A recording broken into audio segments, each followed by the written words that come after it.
يا أختنا بالله لا يغويك ذا الشيطان، إن الحجاب فريضة من ربنا المنان.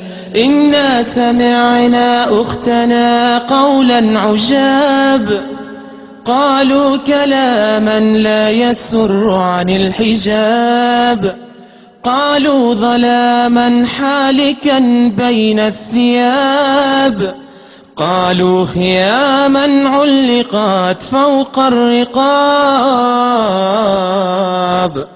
نادوا بتحرير الفتاة وألفوا فيه الكتاب، رسموا طريقا للتبرج لا يضيعه الشباب.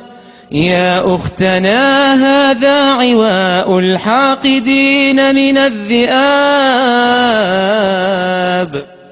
النار مثوى الظالمين لهم عقاب، والله يكشف ظلمهم يوم الحساب، والجنة المأوى ويا حسن المآب.